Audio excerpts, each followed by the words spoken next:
pala kami nag-swimming mga mamshi. Ito po ay resort, no? Maliit.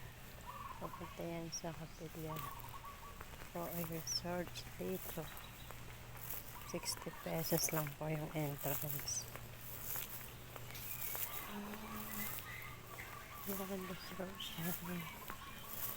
Wala pa po yung dito kami nagka-attend sa may unahan na yan.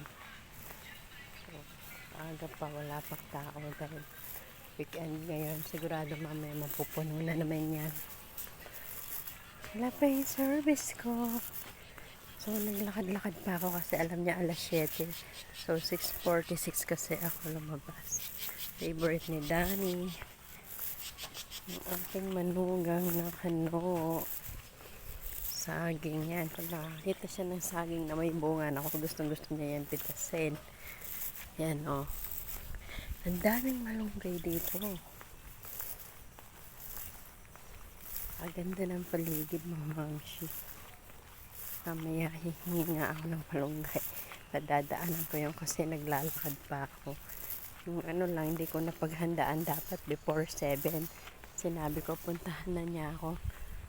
So, siguro kalahati, o wala pa kalahating oras naglalakad. Layo kasi, parang napaka-baryong-baryo ng lugar na to. Kaya walang mga masyadong tricycle o jeepney na talagang dumadaan dito. Kaya talagang dapat may service ka. Napakagandang mga tanawin talaga sa province ng mga mamshi. Yan. So, lakad pa. Talagang wala akong mahagilap na tricycle talaga. So, kasi alas 7 yung sinabi ko. Yun. Dahil wala pang 7, kaya siguro hindi pa ako nasundo. Napakaganda mga tanawin, oh. Napakaganda mga mamshi, oh. Talagang naglalaki ang mga bahay at mga properties. So, may tricycle kaso hindi ako pwedeng sumakay kasi baka mamaya yung service ko nasa lubong ko. So,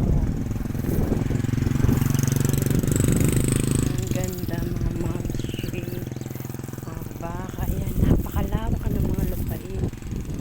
Napakaganda talaga. Ayan, oh. Yan ako nang galing. So, dito, yan.